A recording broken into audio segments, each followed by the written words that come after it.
Hey, so we're going to start with the beginning of the data method section, the hypothesis statements. So at the most basic level, your paper is supposed to tell a good story. So what is a good story?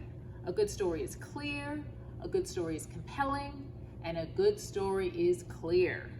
And all of these tips are going to help you write a very clear and compelling story for your paper.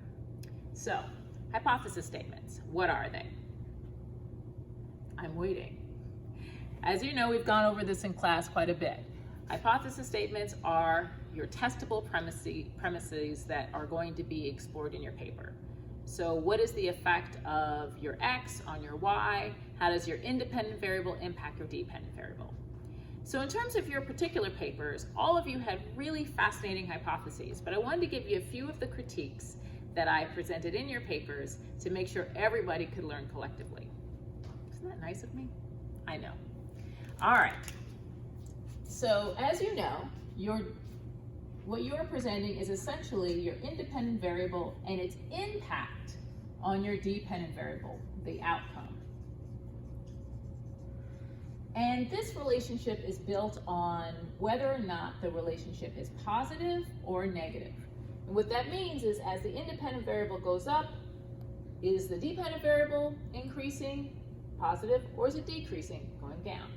So I'm going to write down a couple of the research questions and research topics that folks have, and we're going to think about how this relates to that.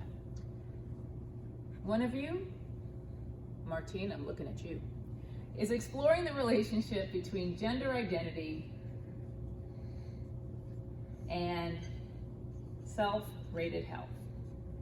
And as a question, this is really phenomenal because we really don't have a lot of good information about how gender identity impacts self-rated health.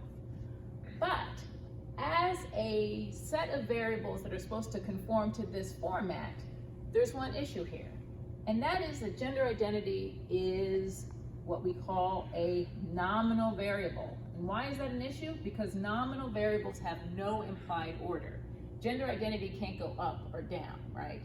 So what's important, and actually the paper makes this clear, is that what we're not looking for is an increase in gender identity, because that doesn't make any real sense, but we're looking at differences between groups.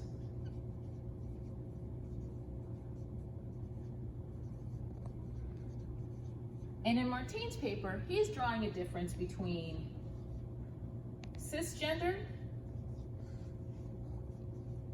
and gender variant individuals.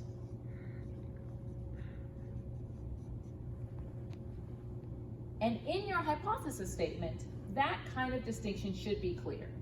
How does gender identity impact self-rated health? Well, we would expect that gender variant individuals would have different health than their cisgender peers. And for others of you who are looking at relationships between nominal variables and self-rated and your outcome, again, the goal here is, if you can't talk about a relationship going up and down, to highlight the distinctions between the groups.